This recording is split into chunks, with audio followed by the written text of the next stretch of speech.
and improving the government bureaucracy to work for the American people. He will freeze bureaucrat hiring except in essential areas like DOGE, to end the onslaught of useless and overpaid DEI activists buried in the federal workforce. He will pause burdensome and radical regulations not yet in effect that Biden announced.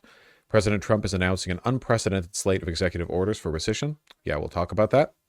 Trump is planning for improved accountability of government bureaucrats. The American people deserve the highest quality service from people who love our country. The president will also return federal workers to work, as only 6% of employees currently work in person. That's cool. President Trump is taking swift action to end the weaponization of government against political rivals and ordering all document retention as required by law. Trump is also ending the unconstitutional censorship by the federal government. No longer will government employees pick and require the erasure of entirely true speech. On the president's discretion, the State Department will have an America First foreign policy. Bring back American values. The president will establish male and female as biological reality and protect women from radical gender ideology. Great, great. American landmarks will be named to appropriately honor our nation's history. So this probably means like naming stuff after Confederate generals, Gulf of America, that kind of stuff. I like how anemic this is. It's the whitehouse.gov page for America's first priorities under the Trump administration, and then under bring back American values, it's trans people don't exist, comma, Gulf of America. Like, that's great, man. That's great. News section still empty. The administration, we can learn more about this guy. That's good. Yeah, that's the issues page. News. Yeah, it's that's it. Well, that's cool. We're so back, dude. We're so back. Biden warned in his farewell address to the nation last week that an oligarchy is taking shape in America. In Washington, oligarchs are already here buying big houses. That's so cool, man. The financier Howard Lutnick, Trump's choice to be Commerce Secretary, worth $1.5 billion, last month closed in on a French chateau-style home. The Fox anchor Brett Baer in Foxhill Road for $25 million. Scott Bessent, nominee for Treasury Secretary, worth $700 million, looked at a home nearby. Was call for your agent. Unclear where Mr. Musk will live in Hollywood. Expected to have an office in the Eisenhower Executive Building across from the White House as the co-leader of the unofficial Department of Government Efficiency. You know, there is something a little bit relieving in like a few years before the French Revolution kind of way, in having the oligarchy be as obvious as it is right now. Like, don't get me wrong, okay? I'm not saying they're exactly the same, but the Democrats are more or less beholden to the same powers, though obviously not to the same extent. Like, the power has been consolidated, and they have chosen the Republicans because the Republicans have a much more compelling set of distractions to offer to enable all the wealth transfer they're looking to do. So it just having all the oligarchs, the wealthiest men in the world, present there at the inauguration, front and center, buying homes nearby, all of them just swarming around the new administration. It's a lot more upfront than the, I don't know, phony, insincere Biden administration approach of, you know, we value diversity. We have young people working in our, you know, administration. We have people of color or whatever. But in reality, like, they're still all lying for Israel or whatever. Are you indicating that a socialist revolution is close in the U.S.? No. Also, the French Revolution wasn't socialist, and it ended up going pretty poorly. One day. Getting back to it. We moved over. New speech. I said, oh, look at this beautiful sunny day. We blew it. And then I went outside and we were freezing. You would have been very unhappy. The sun was very deceptive, I will tell you. It is cold out. And I'm sort of saying, you know, that was so beautiful today. Maybe they should do it there every 4 years. Does that make sense? I don't know. Because, you know, the outdoor thing is really good, but it gets a little cold around this time of the year, as some people have noticed. And a lot of times they suffer through it. How do you do that? There was no suffering in that room. It was 72 degrees. It was perfect with the best acoustics I think I've ever heard in a room. This is not so bad either.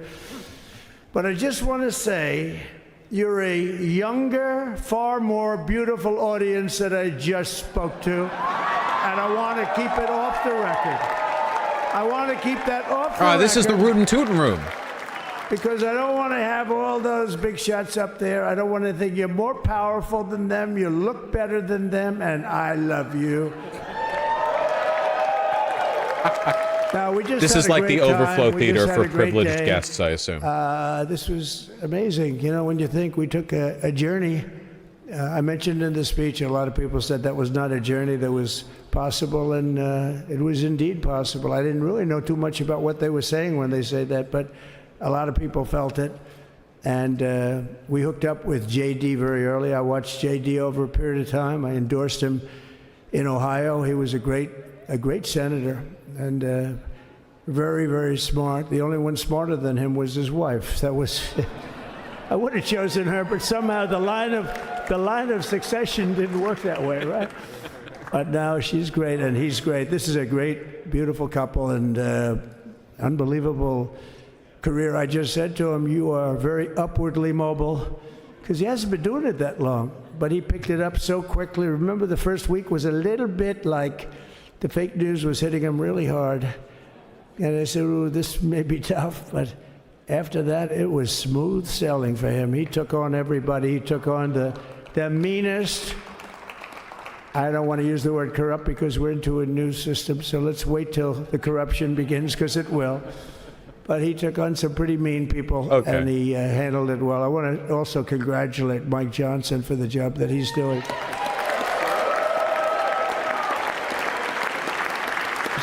Steve, we gave him a majority of almost nothing, and then I said, to make it tougher on him, let me take 2 or 3 of the people, right? I said, he'll only have to suffer with that for about 3 months. How are they doing, by the way? Are they? Is that moving along? Totally unified. I said, do you mind if I take this one, that one, and a couple of others? He didn't mind. He can handle it.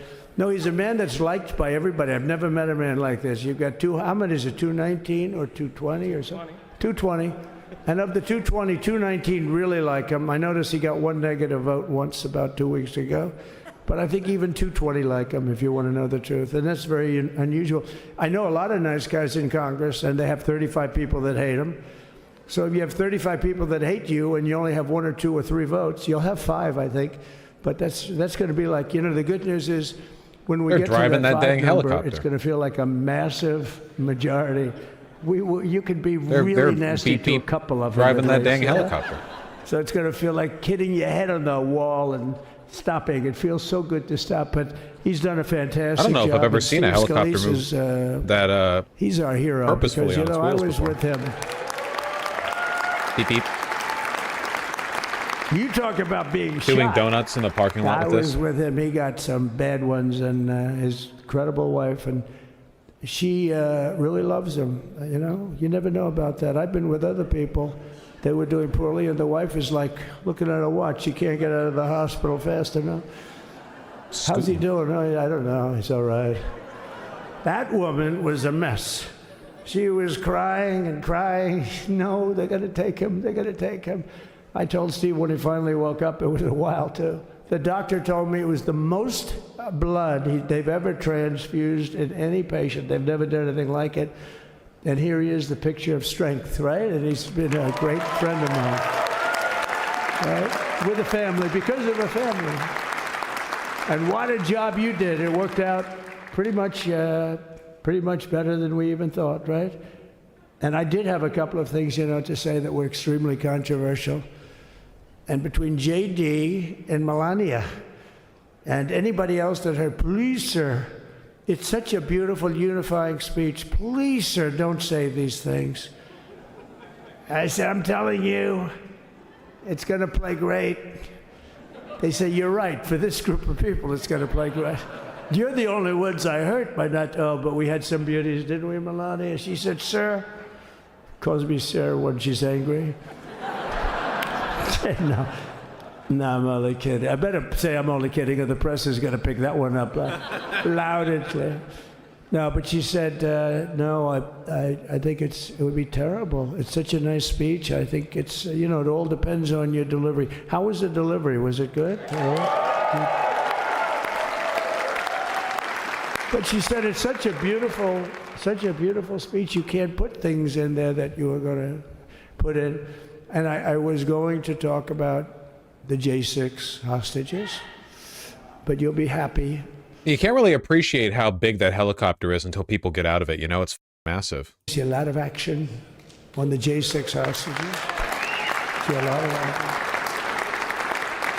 And I was going to talk about the things that Joe did today with the pardons of people that were very, very guilty of very bad crimes, like the Unselect Committee of Political Thugs, where they literally, I mean, what they did is they destroyed and deleted all of the information